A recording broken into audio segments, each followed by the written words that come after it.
Bienvenidos a una nueva entrega de Derecho Con. Desde los estudios de Lobos Venezuela me acompañan, como es costumbre, la doctora Teresa Borges y el doctor Richard Rodríguez Blaze para hablar de un tema que causa mucho interés entre los operadores y todas las personas cercanas al ámbito jurídico y que voy a ceder a ellos el honor, como siempre, de anunciar. Hola a todos y bienvenidos. Bueno, hoy es un tema interesante, Sí, profundo, novedoso y que estábamos en deuda hasta con nosotros mismos. Hoy tenemos un invitado especial y de verdad que es experto en el área, el profesor Gustavo Adolfo Armoni Reverón. Es abogado mención summa cum laude de la Universidad de Carabobo, que voy a hacer un inciso. La Universidad de Carabobo es una de las universidades de nuestro país, de verdad, con una gran trayectoria y produce, por decirlo de alguna manera, abogados brillantes. Hay que hacerle su reconocimiento. Especialista también con laude en Derecho Administrativo de la Universidad Católica Andrés Bello, profesor por la Universidad Central de Venezuela y la Universidad Anahuac Online, México. Se desempeñó como abogado de la Sala de Casación Penal del Tribunal Supremo de Justicia durante 12 años y fue director de la Escuela Nacional de la Magistratura en el periodo 2017-2019. Actualmente está coordinando el libro de Delitos Informáticos, que cuenta con contribuciones de derecho comparado de Argentina, México, Brasil, Italia, España, Francia y por supuesto de Venezuela, del cual conversará seguramente con nosotros.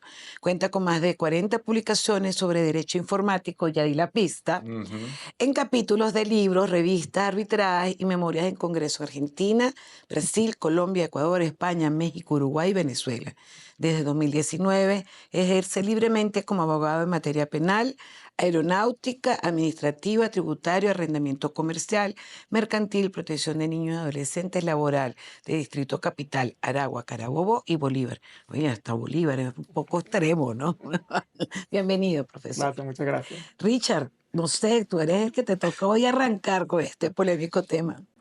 Gracias, Tere, Álvaro, doctor. Bueno, hoy seguimos con nuestro ciclo de programas relacionados con aspectos del derecho penal y consideramos que la persona invitada es altamente calificada para disertar sobre este tópico, ¿no? Delitos informáticos. Doctor, gracias, bienvenido. Quisiera hacer una pregunta para ponernos en contexto. ¿Por qué surge la necesidad de legislar en materia de delitos informáticos y qué se puede entender, conceptualizar como delitos informáticos? Sí, la necesidad, voy a tomar las palabras citando, y esto estoy recurriendo pues a la memoria, en conversaciones con la doctora Beatriz Di Toto, quien en su momento redactó el proyecto de lo que hoy, y de hace más de 20 años, 25 años, es la ley especial contra los delitos informáticos.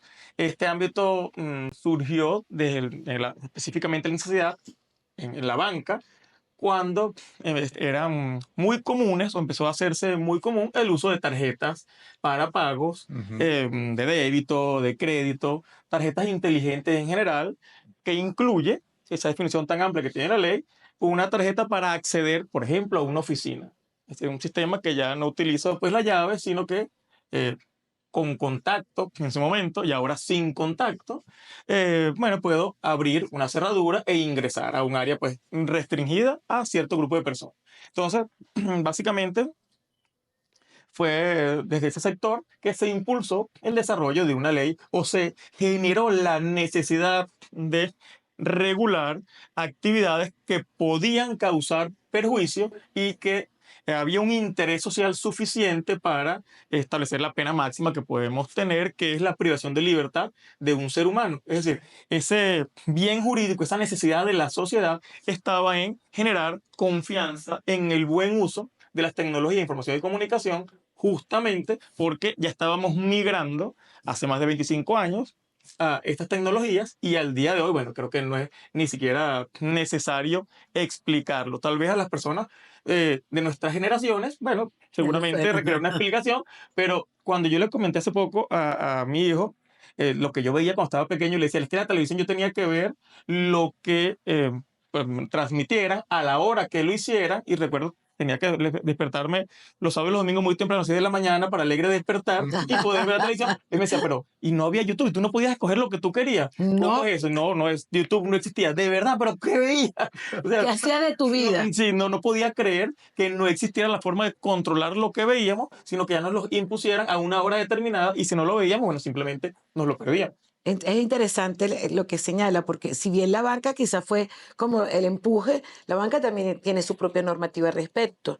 Sin embargo, luego el devenir de todos estos nuevos sistemas eh, tecnológicos hicieron que surgiera una necesidad de una ley Sí, especial, sí. que además entonces habláramos de tipologías distintas, porque abarca ya no solamente de la parte de la seguridad bancaria, sino como acaba de decir, incluso el acceso a una oficina, Total. a una habitación de hotel, A tus redes sociales. Ujú. a tus redes Sí, sí. sociales. Sí, el tema de las sanciones, por ejemplo, está la privación de libertad, pero también se acompaña de multas. Fue una novedad Ajá. en ese momento. ¿Es sanción de multa y privación de libertad o las dos? En conjunto, juntos. Es decir, multa y privación de libertad, Así salvo es. para los casos de personas jurídicas, cuando la responsabilidad recaiga sobre personas jurídicas, que si no fue la primera, fue una de las primeras leyes que reguló la responsabilidad penal de la persona jurídica. Bueno, y obviamente no hay privación de libertad, sino una sanción pues pecuniaria, independientemente de que algunas de las personas que toman decisiones y que comprometen a la persona jurídica pudiera también Haber estado. merecer o no ser sancionada con privación de libertad. Pero entonces, en general, están al mismo tiempo, pues son concurrentes las sanciones de privación de libertad y de multa. Muy bien. ¿Y qué estamos protegiendo, profe? ¿Cuál es el bien jurídico tutelado acá? Es decir, ¿es un tema de datos personales, es un tema de privacidad, es un tema patrimonial, es un tema que afecta a la esfera patrimonial del individuo? ¿Cuál es nuestro bien jurídico tutelado acá Sí. o que se persigue con estas leyes? Excelente. Hay una autora chilena, Meyer es el apellido. Ella plantea que en los delitos informáticos debería, una propuesta teórica, académica, debería ser delito informático. No, no está diciendo que es, Ajá. sino que debería ser aquellos que tengan como bien jurídico protegido el funcionamiento de un sistema informático. Lo que no proteja eso podría llevar otra denominación. No quiero decir que no sea delito, se puede criminalizar, pero no debería, pues, o no estaría incluida, pareciera que no se justifica incluirla bajo la denominación de delito O sea, informático. todo lo que vulnera el perfecto funcionamiento del sistema es un delito informático. Es la propuesta de negociaciones desde Chile. Ahora, en Venezuela tenemos una situación particular. Quienes han analizado el tema de los delitos informáticos han planteado tres perspectivas para definirlo. Bien jurídico protegido, como lo acabas de decir, en medio de comisión o el objeto material. Ajá. Para quienes no recuerdan, pues si no son abogados y nos están escuchando y no recuerdan sus clases de derecho penal, les recuerdo, quienes no son abogados, bueno, no lo van a recordar, sino lo van a escuchar tal vez por primera vez. El objeto material, bueno, vamos a empezar por el bien jurídico protegido, ¿no? Son estos intereses sociales que se consideran desde el punto de vista político tan importantes que requieren su incumplimiento, su vulneración, su afectación, requiere una sanción penal, específicamente, o en este caso, privación de libertad, ¿no? Es la primera en la que pensamos. Hay distintos tipos de sanciones, hay quien ha debatido sobre ya la inutilidad de privar de libertad a una persona, las condiciones en las que está una persona privada de libertad, realmente no transforma, no se busca el fin, esa es otra discusión. En todo caso, las penas, una de las penas que tenemos, la principal, en que cualquier persona piensa cuando se reflexiona sobre derecho penal, es la privación de libertad. Es decir, restringir a una persona a un ámbito determinado, no una inmovilización total con productos químicos, ni con sustancias químicas o con medios físicos, no, sino que se pueda circular en un área específicamente determinada, establecimientos penitenciarios, por ejemplo, adultos en el caso pues venezolano. Entonces, el bien jurídico protegido está en necesidad, son intereses sociales, necesidad de que es tan importante que lo cuidemos que políticamente el legislador, insisto, para quienes están recordando sus clases de Derecho Público, quienes no, para que lo sepan, la Asamblea Nacional, en el caso venezolano, considera, mira, esto hay que protegerlo y hay que privar de libertad a quien lo vulnere. Luego, otra perspectiva es la del medio de comisión. Esta es tal vez la que está en el imaginario colectivo y la que cualquier persona se puede imaginar, puede pensar que es un delito informático. Cuando se perpetre, es decir, se cometa, se ejecute la acción utilizando tecnologías de información y comunicación. Esto nos lleva a pensar, si yo agarro una computadora y aquí esto estuviera vacío y viene alguien pasando, se lo lanzo y le cae encima, estoy utilizando un sistema informático para cometer un daño, incluso le causo la muerte. Entonces, tan amplio de este tipo de este punto de vista, podemos hablar de delitos informáticos, porque una computadora o incluso pues, un teléfono celular que tiene todo el sistema pues, integrado, es un sistema informático, son una serie de componentes que desarrollan una función, específicamente en este ámbito, en el caso, pues, en el contexto electrónico. Ujú. Yo se lo lanzo a alguien, pues me hago aquí mismo, y te causa una lesión. Entonces, si es por el medio de comisión, yo estoy utilizando un sistema informático, que es este, y causo una lesión. Entonces, ¿es eso por el medio de comisión simplemente un delito informático? No lo es. Yo ahí me surge la siguiente duda, porque si ese teléfono está sin batería, o ese teléfono está apagado o es obsoleto, ¿se acuerda? El ladrillo. Lo que me estás lanzando es un ladrillo. Sí. Entonces, Ni siquiera un teléfono. ¿cómo pudiéramos hablar de que me estás lanzando, me estás arrojando, que arrojaste así un sistema informático, cuando realmente el sistema operativo que se ejecuta a través de ese hardware Ya no es. está en funcionamiento? Entonces tú me dices, bueno, lo que me lanzaste fue un objeto Sí. contundente. Puede haber sido un peñón, puede haber sido un ladrillo, puede haber sido un teléfono viejo, ¿no? Sí. Sería lo que dicen los penalistas, la tipología del delito no nos Sí, encuadra. igual sobre ese tema en algún momento también estuve reflexionando porque hay 21 tipos, o sea, 21 artículos en la ley del 6 al 26 de la Ley Especial contra el Delito Informático que prevén tipos penales. Ajá. Son muy variados, hay distintos medios de comisión, hay distintos objetos materiales y hay distintas posibilidades o distintos bienes jurídicos que se tutelan allí. Entonces, antes de pasar a ese punto, porque en algún momento tuve que reflexionar, bueno, pero ¿qué pasa si está apagado? O sea, si yo me robo la computadora apagada, pareciera que el software no está en funcionamiento. Y lo que Eh, persigo es el software, sino que la computadora. Sí, por ejemplo, pero entonces luego viene la computadora. Hay computadoras que están integradas en el mismo monitor, Claro. pero hay otras que solamente me estoy robando el monitor o pues el llamado pues, O la CPU pantalla. o me estoy robando el mouse. La norma establece distintos tipos en los cuales se habla de sistemas o sus componentes. Ajá. Y un componente del sistema es esto. Pero como mientras que estamos hablando, se me están ocurriendo otras cosas que te quiero decir y no quiero pasar. La primera pregunta es bien jurídico protegido, medio de comisión y objeto material. Hay otros que han dicho, no importa el bien jurídico protegido, no importa el medio de comisión, lo importante es el objeto material, que la conducta recaiga, el objeto material, remontándonos a clases de derecho penal, es la persona o cosa sobre la cual recae la acción, el verbo que es descrito en la norma. Entonces, sí, por ejemplo, robar, la acción de utilizar la violencia para despojar a alguien de un bien de contenido patrimonial, esa acción recae en la toma, por ejemplo, si lo quito pues a alguna persona, sustracción del bien. le sustraigo eso bien para llevarlo a otro lugar, quitarlo del poder de disposición de esta persona.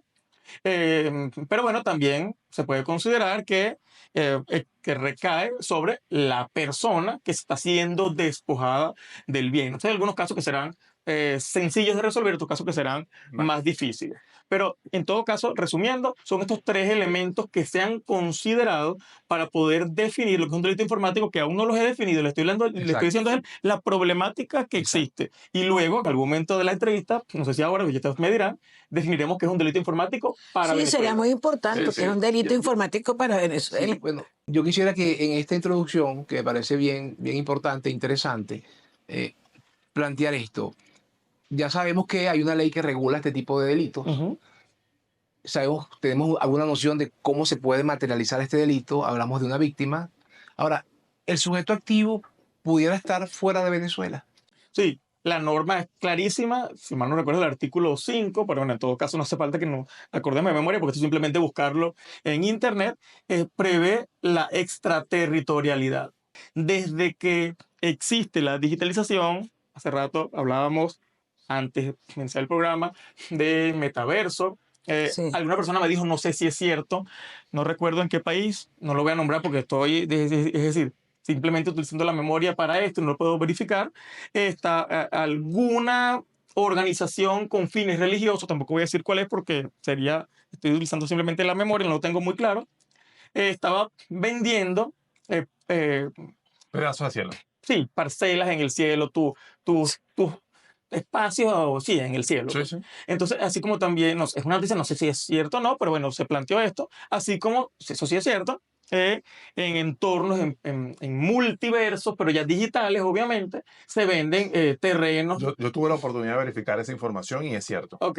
Y el precio es bajo. Sí. Ok, para quien está interesado. Obrar con el bien. ¿Y qué tal el movimiento? No sé cómo está funcionando el mercado. ¿La compraste? Habría que ver. ¿Te No, bueno, garantizaste tu puesto en el cielo? Estoy obrando bien. Ah, Esperemos. qué bueno. Estaba bien Bueno, eso. entonces, estos aspectos hay que tenerlo en cuenta, estos elementos, porque cuando se ha discutido sobre qué debe ser un delito informático, se han enfocado sobre estos tres elementos, pues del de mm, justicia, de bien jurídico protegido, el tema del medio de comisión y el objeto de tutela, el bien jurídico protegido, medio de comisión y el objeto material. Son los tres elementos que se han utilizado y que en Venezuela, en el propio artículo 1, están especificados para tener un concepto, no una definición, sino unas ideas que nos lleven a nosotros Para la a noción. entender qué es un delito informático. ¿Y cuál es la noción, profe? Bueno, cuando leemos el artículo 1, podemos entender, y esto me tardé como unos 3 meses más o menos cuando empecé a estudiar este tema, en el que decía, el objeto de esta ley es proteger el funcionamiento o los sistemas informáticos. Bueno, pareciera que está claramente Claro. el bien jurídico protegido. Luego, indica que aquellos casos, insisto, lo estoy diciendo de memoria, pero que se perpetran, tal vez este no es el orden, utilizando tecnologías de información y comunicación. Entonces, bueno, pareciera que cualquier cosa que yo haga utilizando tecnologías de información y comunicación que genere un daño, que nos pareciera que pudiera ser un delito informático. Y luego dice que, que recaiga sobre tecnologías de información y comunicación. Entonces, bueno, yo dije, están los tres elementos. Vuelvo a leer, ese es el tema, pues, que los abogados podemos creer muchas cosas, pero tenemos que volver a remitirnos al texto formal para saber exactamente cuál es la palabra que utilizó, porque, fíjense, en este momento yo no recuerdo, porque nunca me lo aprendí de memoria, porque siempre lo trabajo con la ley. Uno pues, no se en la aprende mano, ¿no? ninguna ley de memoria. Entonces, al final tiene, serán 7 palabras o menos, la parte final, donde yo dije, perdí 3 meses de mi vida, aquí donde dice, en los términos previstos en esta ley. norma. Entonces, no es delito informático lo que yo creía que cualquier conducta que proteja este bien jurídico protegido, ni la que se perpetra utilizando tecnología de información y comunicación, o la que se perpetra en contra del sistema informático, sino es cualquiera que cumpla con esas características, pero en todo caso, como lo establezca esta norma. Y entonces tienes que pasar al título 2, si mal no recuerdo, los artículos 6 al 26, e ir revisando uno por uno para deducir, para extraer de ellos cuál es el bien jurídico protegido, el medio de comisión y el objeto material.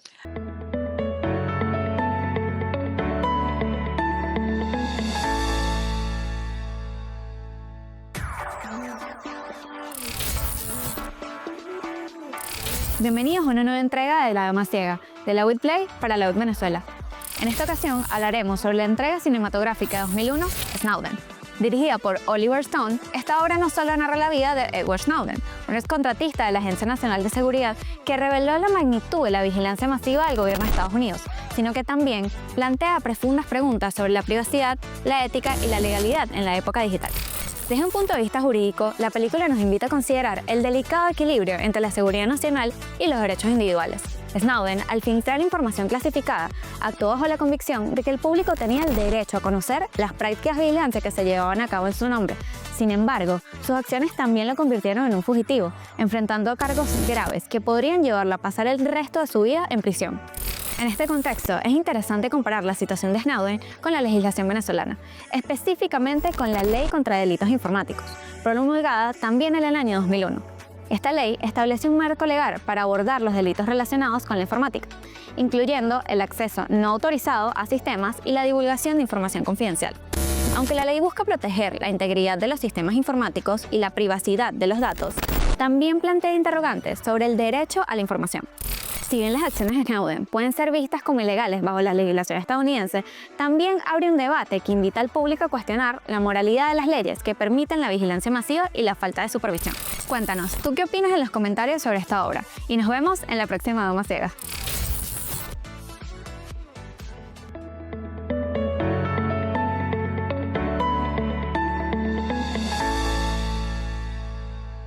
Fíjense, los cambios tecnológicos son vertiginosos. y pareciera que es inimaginable lo que viene, desde el ChatGPT hasta, bueno, todo lo que hemos visto. La inteligencia artificial viene a modificar, viene a incentivar este tipo de conducta. Sí, ¿Cómo influye? sí, no, definitivamente.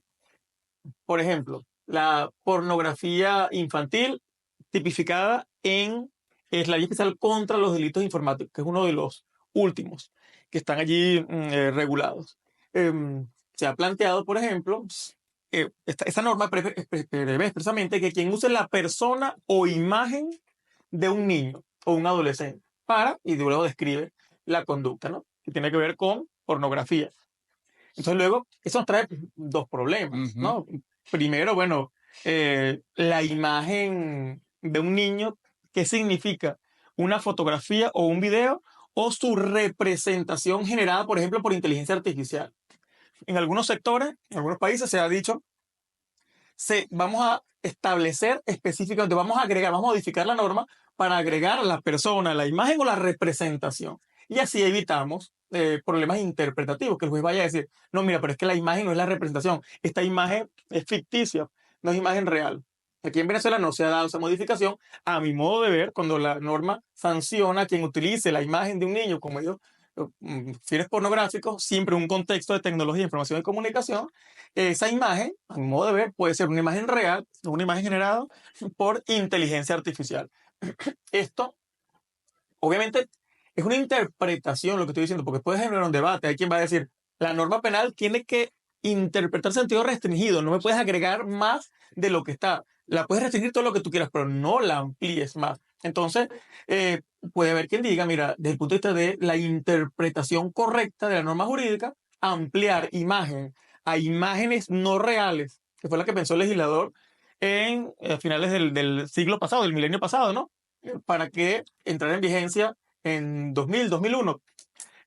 No había el boom de la inteligencia artificial que tenemos, es decir, no estaba disponible al gran público, no estaba masificada como para poder pensar en eso. Y es que hasta, perdón, la representación es peligrosa realmente, porque acuérdate cuando hablábamos la otra vez, ¿se acuerda que teníamos la hija de Simón acá, tan bella, y decía que en una canción se podía obtener a veces un pedacito, aunque era una obra nueva, que venía de otra canción y tenían que pagar derechos allí? Entonces imagínate, hasta, o sea, una inteligencia artificial, por mucho magnífica que sea, va a tener que buscar ojos de lo que ya existe, va a buscar cabellos y Es alimentada. Yo estoy de acuerdo claro, con lo que entonces, plantean, aunque tú quieras decir que es abstracta, que fue una no, representación, es mentira. porque esa representación responde a un prompt, Así responde a es. una ¿Sí? instrucción. O sea, Sí. es Entonces yo bien genero una complicado. instrucción para generar la representación. Yo estoy de acuerdo con usted, profe, en el sentido de, y permítame disertar sobre esto, más allá de la entrevista, pero estoy de No, pero acuerdo es que es porque interesante. hay un sentido acá práctico y es, a ver, ¿qué es lo que yo quiero evitar? ¿Qué es lo que yo quiero proteger? La divulgación de material pornográfico infantil.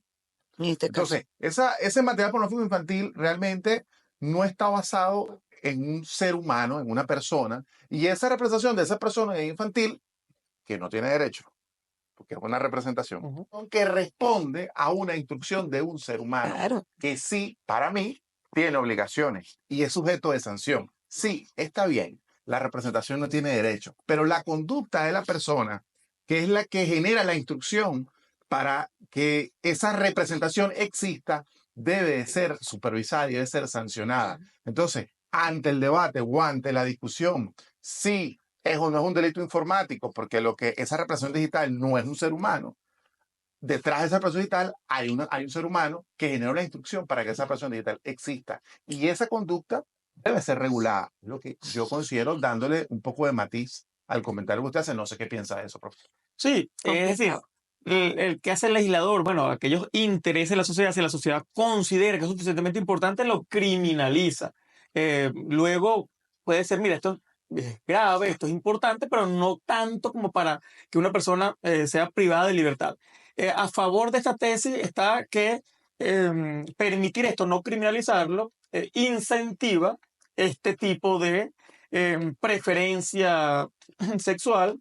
Ya me estoy saliendo de mi ámbito, yendo a un ámbito pues médico, psicológico. Hay quien Claro. dice, no se trata de una cosa preferencia que tú digas, bueno, hoy me provocó esto o lo otro. Es que tu cuerpo, tu mente, científicamente, tal vez habría quien pudiera demostrarlo, em, genera o se le genera placer con este tipo de imágenes y es algo que a lo mejor no pudiera Total. controlar. La idea sería, eh, mm, pues, buscar el modo de limitar esto, sí, que quede claro. Yo creo que una mayoría poblacional y sobre todo quienes tenemos hijos, vamos a estar de acuerdo que cualquier cosa que pudiera representar un peligro, un riesgo para nuestros hijos, Hay que limitarla. vamos a Hay que limitarla limitar. de Claro todos los que modos sí. posibles. Yo le pregunto algo, profesor.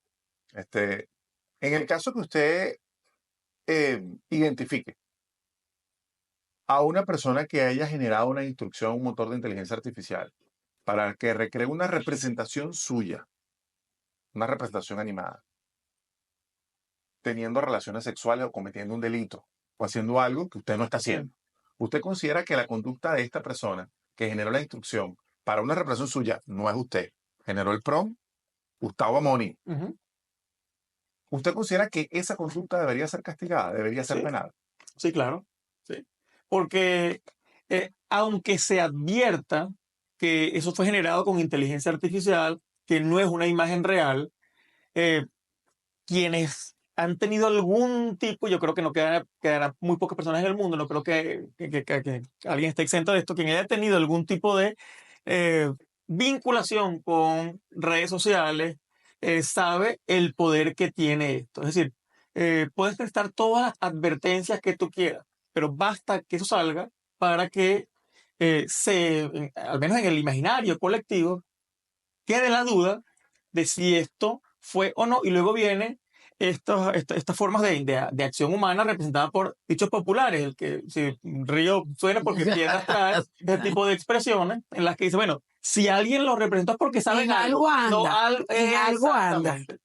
Entonces, sí, definitivamente sería fundamental por protección al honor, pues, por protección a la intimidad, al propio, a la propia imagen, que esto pudiera estar regulado. Muy bien, vámonos a un corte. Esto está muy interesante. Y si les parece que esto está candela, pues esperen el tercer corte, ya venimos. Los vamos a dar con una dinámica de nuestros pasantes para la UIT Venezuela.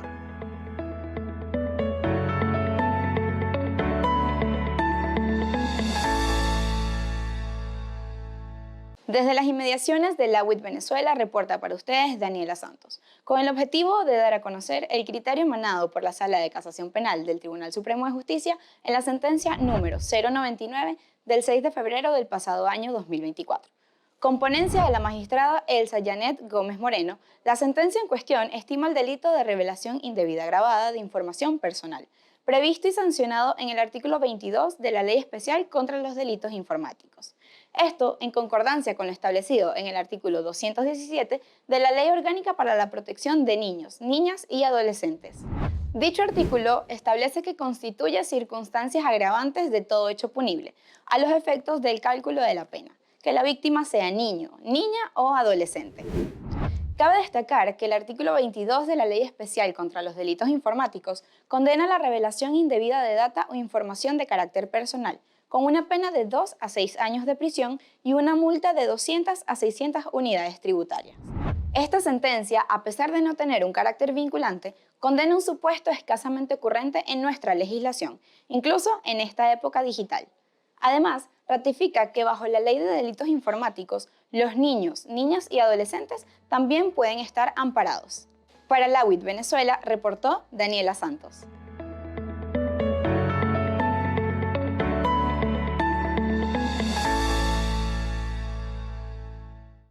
Bien, estamos de vuelta en nuestro tercer corte y quisiera, profesor, hacerle la siguiente pregunta. Solemos ver, leer u oír casos donde parejas teniendo intimidad se graban, luego ese video por alguna circunstancia es, digamos, divulgado. Evidentemente es un delito, ¿no? Ahora, ¿existe algún atenuante, si la pregunta cabe, y perdón de la ingenuidad, de la persona que se graba no tiene mecanismo de protección de ese video, Es decir, no toma medidas de seguridad para que alguien pueda acceder fácilmente a eso. No sé, ¿qué le parece la pregunta? Ok, gracias. Bueno, la ley especial contra los delitos informáticos, estos temas de difusión de material de contenido sexual entre adultos no tiene una normativa expresa. No hay una norma, no está sancionado. Es decir, ahora lo que sí está sancionado es la difusión de datos personales. Pudiera, Sí, de forma no autorizada, eso pudiéramos entender que estaríamos ante un caso de este tipo. Por ejemplo, ya para la protección de las mujeres está la ley especial contra la violencia, de los derechos de las mujeres, una vida libre de violencia. Y si fuera una niña, habría que buscar cuál es la norma aplicable entre esta ley y la ley orgánica para la protección de niños, niñas y adolescentes, que todas tienen regulación al respecto. Y también hay una norma especial en materia de pornografía infantil, o realmente como se ha recomendado utilizar la expresión, abuso sexual, porque normalmente se habla de pornografía entre adultos que lo consienten incluso como un trabajo que genera pues un pago por ese trabajo, que pueden pagar impuestos incluso por eso. Pero cuando estamos hablando de niños y adolescentes ya no se habla de pornografía como de producción para el entretenimiento y de cualquier otro fin que se le da, sino como una especie de es decir, se está obligando a un niño, aunque él esté consintiéndolo, se está abusando de ese niño. Entonces, la sugerencia pues, es modificar estas expresiones a abuso sexual, cambiar la pornografía por abuso sexual. Entonces, este tema, esta norma de la ley especial contra los delitos informáticos, que sanciona la extracción de datos personales, y obviamente tu rostro, tu cuerpo, es un dato personal, esa representación gráfica de tu ser, pues. Se ha discutido también qué pasa, no solamente por el tema pues, sexual, que a lo mejor puede tener incluso muchas otras normas, a lo mejor hasta el mismo Código Penal. Habría que bueno, simplemente ponerse a revisar los hechos concretos y el resto de la normativa. Pero, ¿qué pasaría, por ejemplo, si, y volviendo al tema de los niños, o incluso adultos, estás en una fiesta, toman una foto y lo publican en redes sociales, que es lo que todos Todo el hacemos? mundo hace ese otro ¿Qué ejercicio. pasa si están los niños en el colegio, toman la foto y la publican en las redes sociales, donde no hubo consentimiento, por ejemplo, de los padres para poder difundirla?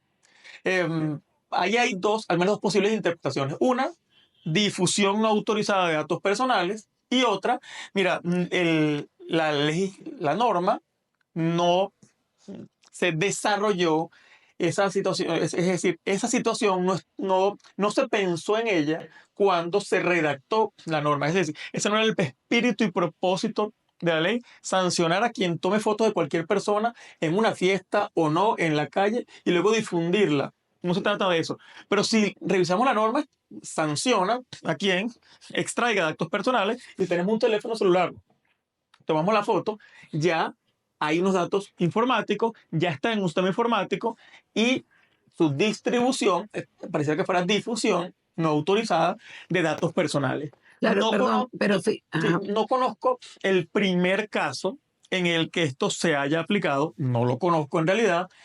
Insisto, pareciera que sería ampliar, pareciera una interpretación extensa de la norma no autorizada por el derecho penal. Sin embargo, pues, es parte del debate. Bueno, el Tribunal Europeo en su momento sancionó a Facebook, a Meta.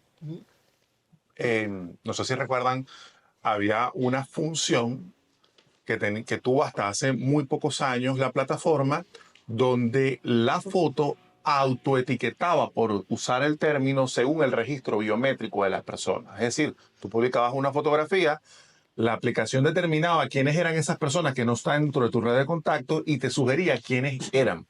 Entonces, ¿qué hacía la plataforma? La plataforma utilizaba los datos de tus cuentas dentro de la plataforma para incrementar o establecer una data de tu registro biométrico. Y en base a ese registro biométrico, sugerirle a las personas que están viendo las fotos de quién se trata que están ahí. Voy a hacer más práctico. De repente tomamos una foto nosotros tres. Yo soy tu amigo en la plataforma, pero ellos dos no. Y tú no sabes quiénes son ellos. Pero entonces la plataforma identificaba por el rostro del doctor y por el Sí, rostro de la eso. doctora de quién se trata y te sugería que él era él y que ella era ella, de manera que tú tuvieras acceso a sus cuentas.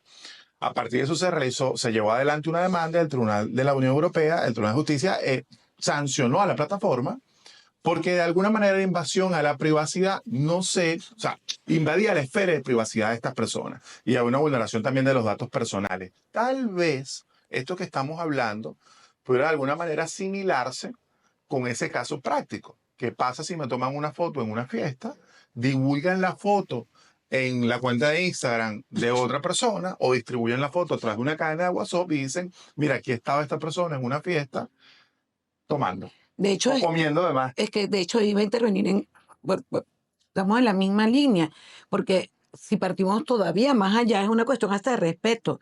Antes nadie se le hubiera ocurrido estar enviando fotos de Álvaro a todos los amigos, o sea, porque eso es lo que estamos haciendo al colocarlo en la red social. Y antes de difundir la foto teníamos el permiso. Vamos con derechos de autor o derechos intelectuales. De igual manera, yo no puedo estar utilizando esto, que además este tipo de material tiene unas condiciones particulares, producto del intelecto, porque está en Facebook, porque está en Instagram, voy y utilizo todo este material y me aprovecho de él. Eso está sancionado. Incluso está previsto en la ley, ¿no? Entonces, con la fotografía yo creo que pasaría algo igual, y es lo que tú dices, Facebook tuvo este problema. Sí. Porque además ya era como que todo el mundo era amiga de todo el mundo y tú no sabías ni quién era. Bueno, volviendo al tema, por eso, desde el punto de vista de esta norma, ley especial contra el delito informático, no importa tanto el tema de si fue una actividad sexual o no, Sino el uso de la privacidad. pareciera, es decir, tratando de encuadrarlo aquí, porque alguna protección debería tener, que se trate de una difusión no autorizada, pues, de datos personales. Más por el respeto y la... Por lo menos son dos adultos, digamos, dos caballeros adultos en actividad sexual, no están protegidos por ley especial por la ley del derecho a la mujer a una vida libre de violencia, no están protegidos por la ley orgánica para la protección de niños, niños y adolescentes. Entonces, pareciera que les pudiera quedar esta vía. Sí, en este momento hay obviamente pues mayor protección en el ámbito femenino, para el género femenino.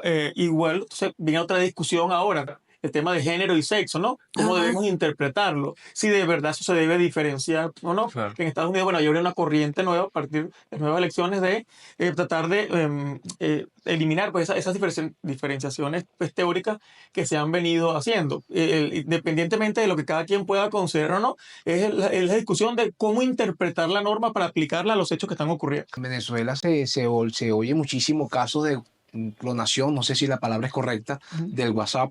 Te llega un mensaje, mira, fulanito de tal, ¿cómo estás? Oye, necesito cambiar unos dólares.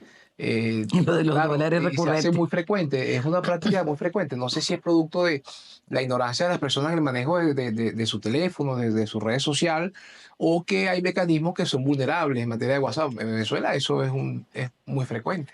Sí, bueno, esto que se le llama pues clonación realmente no es que hay una clonación como una duplicación de un elemento, de un fenómeno, de un ser existente, una tecnología existente en otra. Ahí lo que lo que se ha llamado ingeniería social, te engaño haciéndote creer que soy una persona natural o jurídica determinada, tú confías en que esa representación de la voz que estás escuchando, porque estás escuchando una representación que el equipo... Que ahora se suma la inteligencia artificial haciéndolo. Esa imagen que tú ves no es... es decir, la gente normalmente dice, me llamaron de tal lugar porque es que yo vi el logo allí. No, es que eso tú lo descargas de internet, lo copias, Claro. lo pegas y listo. No hay mayor protección que eso. Entonces, tú lo que estás viendo es una representación de la imagen o del sonido de una persona determinada que pasa a través de un equipo informático, a través de ondas, de cable, de la forma que sea, y llega a tu equipo, tú estás percibiendo eso. Y ahora con los deepfakes, o también llamados ultra falsos, es más difícil todavía. Bueno, entonces, eso es lo que ocurre ahí. Tú engañas a la persona y la persona te da los datos. ¿Qué datos te dan? Los datos para tú abrir esa cuenta de WhatsApp en tu equipo, un equipo que esté bajo el control de la persona que está engañando al otro. Y la persona engañada ya no va a tener entonces la posibilidad de utilizar su equipo de WhatsApp. Sin embargo, bueno, está ahí obviamente las formas de denunciarlo directamente ante WhatsApp para que lo bloquee y recuperar tu usuario y tu contraseña. Estos casos, que hay gente que los ha calificado de delitos informáticos, de fraude, del artículo 14 de la Ley Especial contra los Delitos Informáticos, de fraude informático, a mi modo de ver realmente no es un delito informático, porque el fraude del artículo 14 tiene unas características específicas. Primero, tiene que ser realizado utilizando tecnologías de información y comunicación. En este caso, cuando te llamo, te envío el mensaje, se cumple con ese requisito porque estoy utilizando la tecnología de información y comunicación. Luego hablan de manipulación de un Ajá. sistema informático. Bueno, podemos decir, luego viene el debate difícil, ¿qué es manipular? ¿No? Porque manipular normalmente, me permiten, es etimológicamente tiene que ver con el uso, pues con las manos, de tocarlo y agarrarlo. Claro. Pero es que en el ámbito digital yo no estoy agarrando, no estoy usando las manos para Información. tomar unos datos electrónicos que están allí.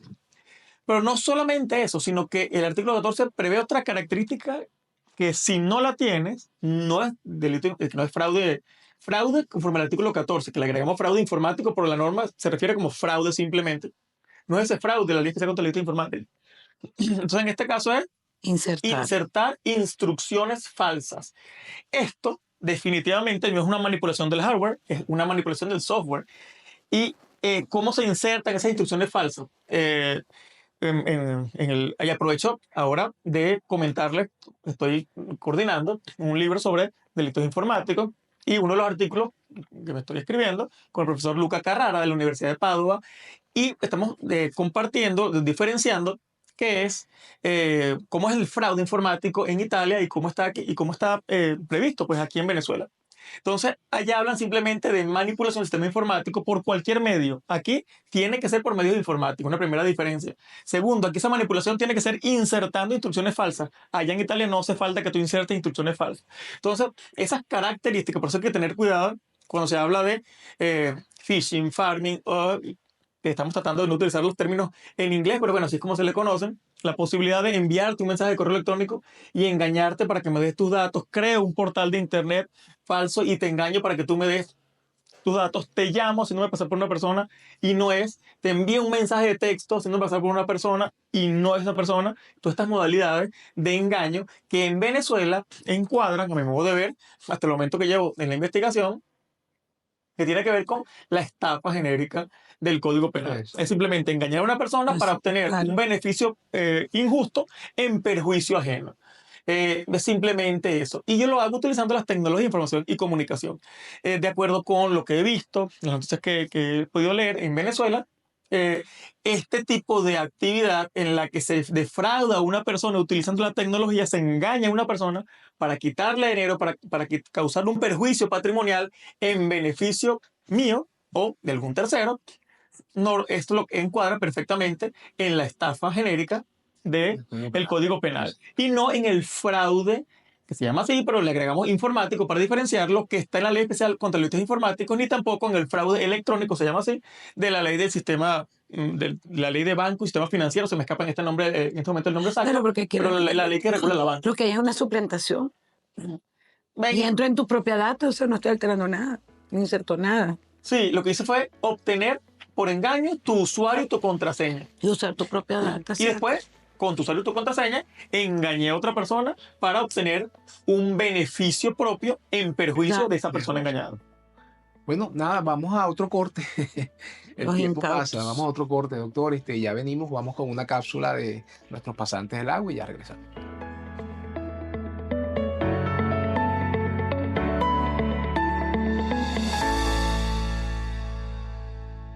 En un mundo cada vez más digital, la tecnología ha transformado la manera en la que vivimos, nos comunicamos e incluso hasta cómo trabajamos. Sin embargo, estas transformaciones han dado lugar a nuevos tipos de delitos que afectan tanto a individuos como a organizaciones. Los delitos informáticos se definen como aquellas acciones ilegales que se cometen con el uso de redes informáticas y dispositivos electrónicos. En Venezuela, este tipo de delitos han ido en aumento y es importante reconocer su naturaleza y las acciones legales que conlleva. Estos delitos explotan las debilidades tanto tecnológicas como humanas. En términos tecnológicos, los delincuentes se aprovechan del software y el hardware para ingresar en datos y redes privadas y no permitidas. Humanamente, utilizan la ingeniería social para influenciar a las personas y así acceder a datos privados. Estos delitos persiguen metas económicas, como lo puede ser intentar una estafa en la banca en línea, así como dañar la reputación o el funcionamiento de una entidad privada o pública o de personas. En Venezuela, la Ley Especial de Delitos Informáticos, promulgada en el año 2001, trata de abarcar significativamente todo lo que conlleva estos delitos. Esta ley se clasifica por el bien jurídico tutelado. Entre ellos encontramos los delitos informáticos contra los sistemas, los delitos informáticos contra la propiedad, los delitos informáticos contra la privacidad, los delitos informáticos contra niños, niñas y adolescentes y los delitos informáticos en contra del orden económico. En resumen, los delitos informáticos en Venezuela son una amenaza real y creciente que afectan todos los sectores de la sociedad. La Ley Especial de Delitos Informáticos ha establecido un marco jurídico esencial para enfrentar estos crímenes. Sin embargo, es importante que sigamos formándonos y fortalecer nuestras defensas en contra de esto. La cooperación entre ciudadanos, empresas y entidades gubernamentales es clave para combatir estas amenazas y mantener un espacio digital seguro para todos.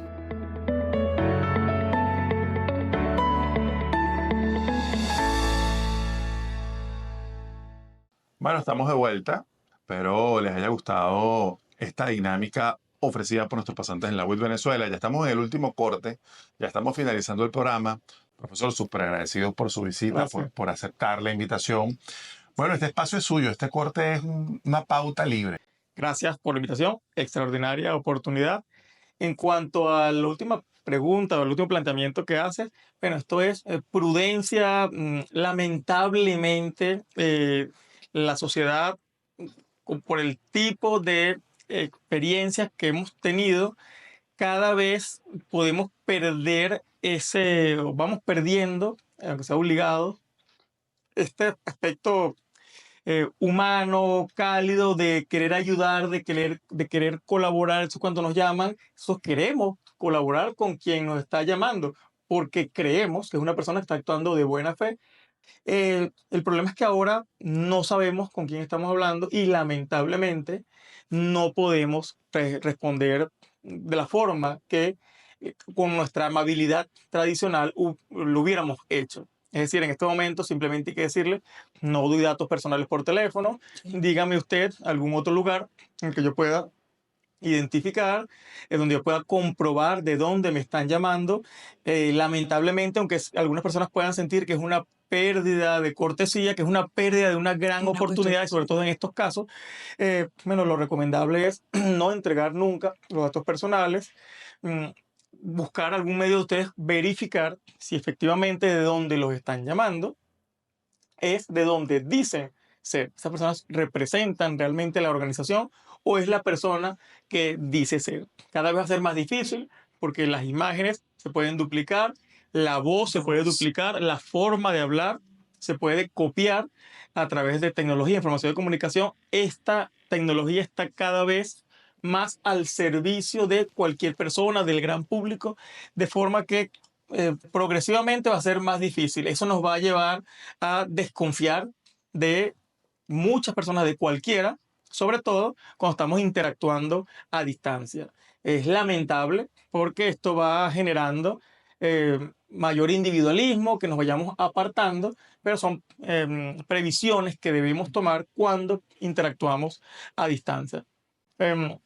La invitación también es a sumarse a estas investigaciones desde el punto de vista del derecho informático, como se le ha llamado tradicionalmente. Luego se planteó que la denominación debía ampliarse, modificarse a derecho de las tecnologías de información y comunicación, no solamente para analizar la regulación jurídica de la informática local, sino también de la telemática y tecnología de comunicación en general, que permiten una interacción a distancia. Más recientemente se le ha denominado derecho digital porque plantea que su objeto de estudio es el fenómeno digital, es decir, la representación de hechos, de ideas en un formato electrónico y específicamente digital, que tiene unas características técnicas puntuales para el intercambio de información. De forma que llamémoslo derecho informático, como ha sido tradicionalmente conocido, derecho a las tecnologías de información y comunicación, o derecho digital, como se le conoce actualmente. La invitación es a adentrarse en este mundo y tratar de agregar la perspectiva de este derecho a cualquier área que nosotros utilicemos. En mi caso puntual, cuando estudié la especialización en derecho administrativo, como este era mi interés, ¿qué hice yo? Migrar o enfocar mis estudios de derecho administrativo desde el punto de vista del derecho informático. Y por eso entonces una de mis áreas de investigación es el gobierno electrónico. Luego, cuando cursé la especialización en derecho penal, mi idea era aplicar también el derecho penal a esto. Entonces, por eso estoy venido trabajando sobre el derecho informático. Y cuando estudié derecho procesal, volví a hacer lo mismo. ¿Y qué hice? Migrar o ampliar hacia justicia digital, que son las 3 áreas que yo trabajo y en las cuales estoy a la orden. Ya tenemos un primer libro que está disponible gratuitamente, coordinado por la Universidad Central de Venezuela o publicado por la editorial de la Universidad Central de Venezuela. Este fue parte de la edición tricentenaria de la Universidad Central de Venezuela. Estamos actualmente con el libro sobre delitos informáticos. Aún sigue la convocatoria abierta a todas las personas que quieran escribir. Van a ser arbitrados por el sistema doble ciego. Y luego el tercer libro que está en esta trilogía, digamos, como reto personal, pues me impuse y quiero hacerlo, es sobre gobierno electrónico. Esa convocatoria pues la haremos oportunamente. El libro de delitos específicamente de justicia digital, porque el delito informático está todavía en elaboración, son todos libros colectivos, digitales, gratuitos. El de justicia digital lo pueden conseguir en mi perfil de Instagram, @GustavoAmoni, o en la editorial eBook, EBUC, editorial de la Biblioteca de la Universidad Central, EBUC. Gratuito, simplemente escriben el Justicia Digital a partir del COVID-19 en Iberoamérica y lo van a conseguir, lo pueden descargar, lo ven directamente en el portal de internet, como ustedes quieran. Normalmente comparto información de estas actividades que vengo realizando en mis redes sociales, que son @GustavoAmoni, en Instagram, en X, en LinkedIn, en YouTube, en X, creo que ya lo dije. En todo caso, estoy a la orden. Muchísimas gracias por la invitación y bueno, seguiremos conversando sobre esos temas cuando ustedes quieran. Bueno, nada, para nosotros ha sido al contrario. Gusto y un placer tenerlo acá con nosotros y compartir. Creo que todos coincidimos en que este es un tema que nos apasionó. Yo me sentí con la alumna. Y como ya es costumbre, porque parece mentira, en nuestro programa constantemente tenemos que seguir trayendo a los invitados para enriquecernos. Hemos tenido la satisfacción de tener muchos otros como ustedes que son profundos en su área y que además les encanta compartir su conocimiento. Eso es fundamental y es la tarea que nos hemos propuesto los tres a través de este programa. Bueno, por hoy terminamos. Los invitaremos a una próxima edición de Derecho Com.